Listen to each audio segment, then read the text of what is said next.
Periodic thermal transmittance. The air temperature outside is not a constant value. At night the temperature is lower, and at daytime the temperature is higher. The periodic changes in the temperature cause the periodic change in the heat flux. The international standard 13786 deals with the dynamic thermal properties of the building.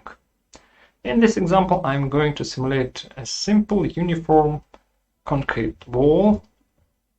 On one side, outside, there is a variation of the air temperature, and on the inside the temperature is constant. Please note that this is not the wall temperature, it is the air temperature. And the heat is transmitted from the air to the wall through the convection heat exchange. What I'm going to do is to apply the variation outside and to measure the heat flux on the inside. The temperature variation is sinusoidal, and it is convenient to use the phasor notation to deal with the sinusoidal values.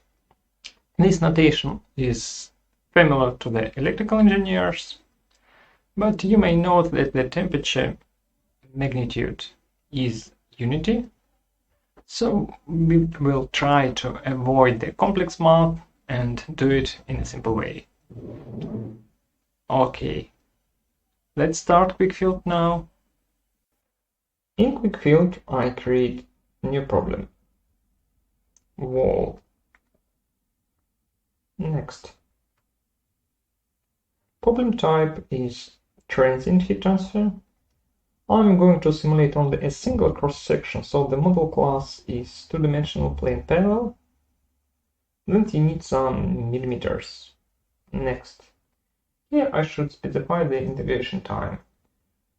Initial temperature is 0 degrees, and I'm going to apply a periodic temperature source and wait till the heat flux may fully penetrate the wall. It might take time. The wait period is 24 hours, 86,400 seconds. Let's simulate 10 periods. I believe that should be enough to reach a dynamic equilibrium. So the final integration time is this value. As I'm not interested in the transients, I will output only the last day. 10 days will be simulated, but I will output only the last day. So the output starts at this moment of time. 10 days minus 1 day. Copy, paste it here. And the integration time, well, normally I would use a 1 hour, but let's take a look at the ISO standard. We are required to measure the time shift with the accuracy of 1%, which is 1 hour divided by 136 seconds. So the time step would be 36.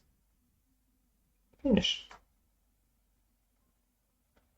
On the left you can see the problem pane, and on the right is the Geometer model editor window. You can draw the Geometer model here, or you can import the Geometry from the AutoCAD Excel file. The model is simple, so I will create it here from scratch. First, I insert a rectangle.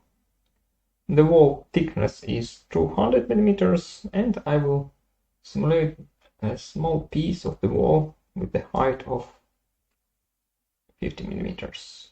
Insert, close,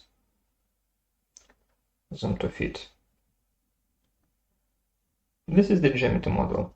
Now I should assign labels. Through labels, I can provide physical properties to the materials and to the boundaries. Switch to Select Objects mode, click the object to select, and type in the label name here. This is wall. The left side is internal and the right side is external.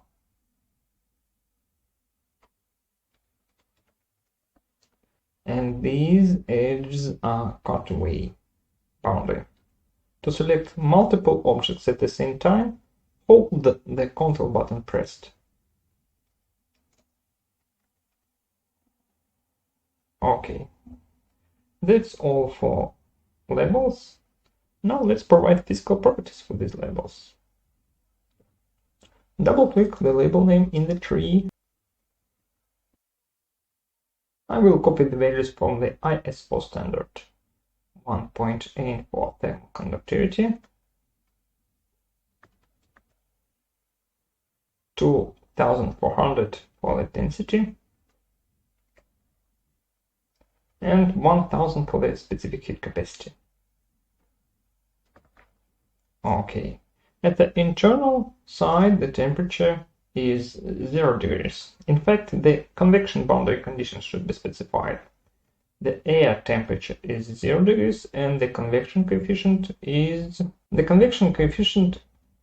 reciprocal to the surface resistance. At the inside, the surface resistance is 0.13, so I can type in here 0.13. Okay. And for the external, again, I will use the convection boundary condition. The surface resistance at the outside is 0.04, and the convection coefficient is reciprocal to this value. And here for the temperature, I should specify the sinusoidal wave with the magnitude of 1 degrees multiplied by the sine. Here I should type in 2 multiplied by the p. In QuickField, trigonometric functions operate degrees, so instead of the p, I type in 180 degrees multiplied by the frequency. Frequency is reciprocal to the period. 1 divided by the 86,400 seconds. And multiplied by the time, which is t. On our website, in the downloads controls section, we have a tool to visualize the equations from QuickField. Copy and paste it here. From this moment of time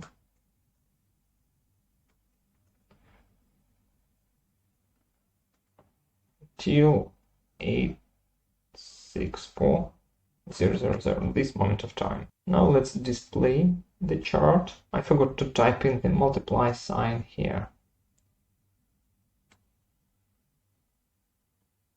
Let's reduce number of steps, 20. I would like to find at which moment of time the temperature reached the maximum value.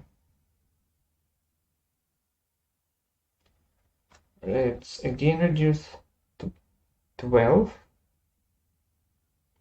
Yes, remember this moment of time. 799,200 seconds. Maximum. Okay. Now back to QuickField. I will type in multiply sign here. Okay. For the cutaway boundaries, I should specify 0 heat flux. In fact, QuickField automatically assigns 0 heat flux on all external boundaries, so there is no need to assign labels. I will remove the label from the Geometer model, none, and then I will remove the label from the data file. Hit delete. So the Geometer model and the data are ready. Before I could run the analysis, I should build the finite element mesh. Just press this button and the mesh will be generated. Now save all problem files and solve the problem. The problem is solved. Let's take a look at the results. You can see the zone plot of the temperature. I'm going to adjust the field picture and switch on the plot of vectors of the heat flux. Okay.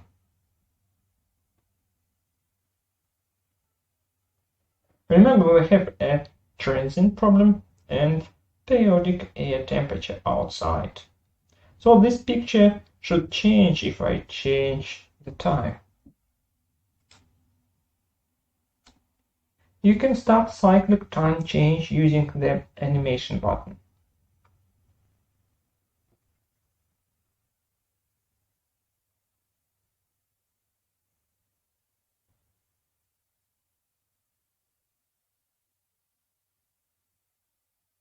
You see the heat flux vectors are oscillating. Stop the animation. There is another way to visualize the temperature variation. I can click any point and switch on the time plot. Indeed, the temperature is a sinusoidal function of time. You can use the contour tool to get the temperature distribution along the contour line. For example, I will draw the contour line here, open the XY plot, and here is the temperature distribution along the contour. Again, this is the temperature distribution for some specific moment of time. If you change the moment of time, the temperature distribution will change. The exact values you can see in the table. Coordinates, temperature, and the selector of the time moment. Okay. You can use contours to calculate integrals. The periodic transmittance is the ratio of the heat flux to the temperature. Let's measure the flux. Contour clear, select the internal edge, open the integral calculator. This is the surface area, and this is the heat flux. Please note that the contour has direction. I'd better clear this contour and draw the contour line here. Heat flux. The flux comes from the left side of the contour, and it is positive. If I change the direction, the flux fly away from the left side, and the sign is negative. So is it a positive or a negative flux? QuickField cannot decide for you. I believe if we apply zero temperature on the inside and positive temperature on the outside, the positive flux should point from right to the left. Okay, let's adjust the field picture. Contour clear. I will switch to this moment of time when the temperature is positive.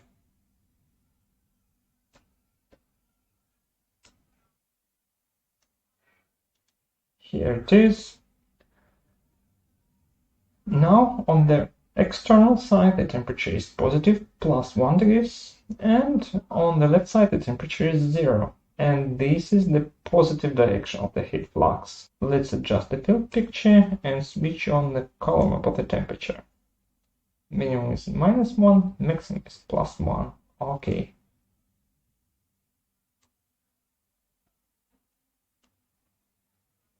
+1 on the right, 0 on this side. Positive direction of the heat flux. Now let's build the integration contour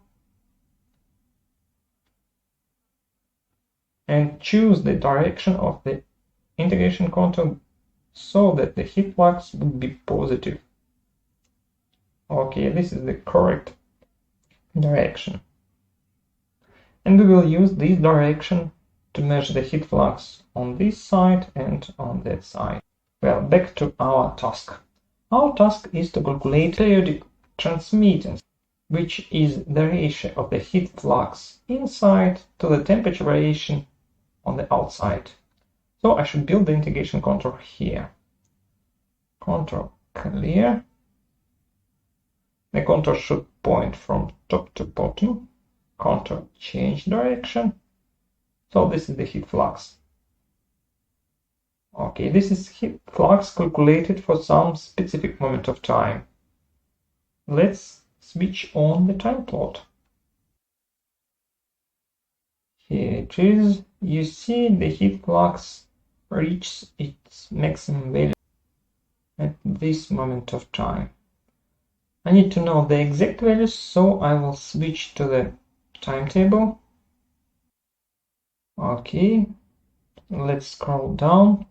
At this moment of time, the flux reaches the maximum value. Let's put down this value here in the file. This is time, seconds, and this is the flux watts. And I need the wall surface area.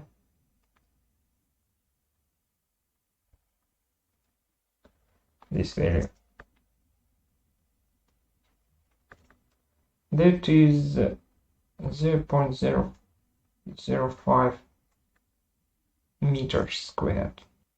Now let's calculate the periodic transmittance. I should divide the flux by the temperature magnitude, which is unity, and divide by the surface area.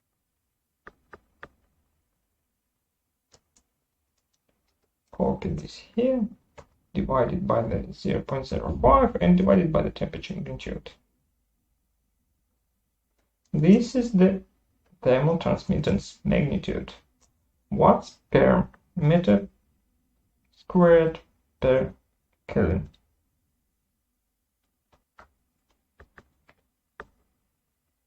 Okay, and I need to find the time shift.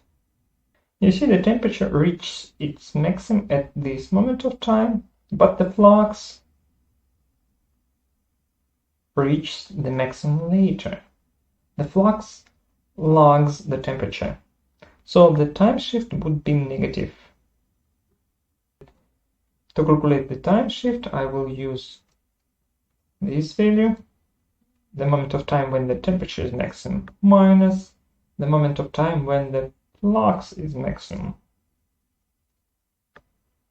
Okay, this is in seconds, and if I divide this by 30,600 seconds, I will get the time shift in hours, minus 5.62 hours. Let's check the values in the ISO. Periodic thermal transmittance is 1.83 watts per meter squared Kelvin, and the time shift is minus 5.68. So there is a discrepancy between time shift values. The results would be better if we choose a smaller integration time step. Okay, we can use the same simulation problem to calculate another value, external thermal admittance. To calculate periodic thermal transmittance, we measure the flux at the internal surface, and to calculate external thermal admittance, we should measure the flux at the external surface where we apply the temperature variation. Okay, back to QuickField. Now I need to build the contour at the external surface. Contour clear, click here. This is the heat flux. Open the time plot. Here the situation is different. The heat flux leads the temperature. The temperature reaches its maximum at this point, 799,200. But the flux reaches the maximum earlier, so the time shift would be positive. Open the timetable, find the maximum value of the heat flux,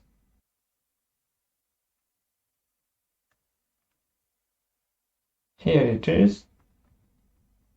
I will copy this value and put it down here.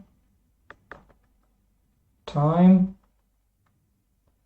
flux, and if I divide the flux by the surface area, and by the temperature magnitude I will get the external thermal admittance. Let's do it.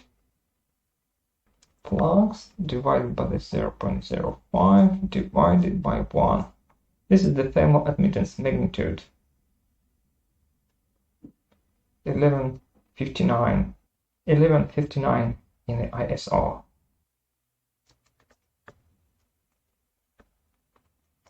Watts per meter squared per Kelvin, and the time shift is this value minus this value.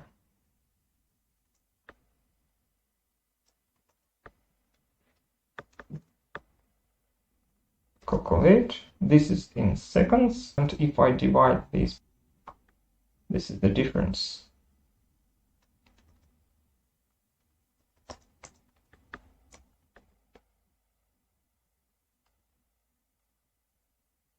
.87. To calculate other values, you should switch the sides in the Geometer model. You should specify 0 temperature at the external edge and apply the temperature variation at the internal edge. If you search for the thermal transmittance on our website, you will find the example page. Here you can read about problem setup, browse the solution section, take a look at the resulting pictures, and download the simulation files. Simulation files may be opened and the results may be viewed using any QuickField edition, including QuickField Student Edition, that you can download from our website for free.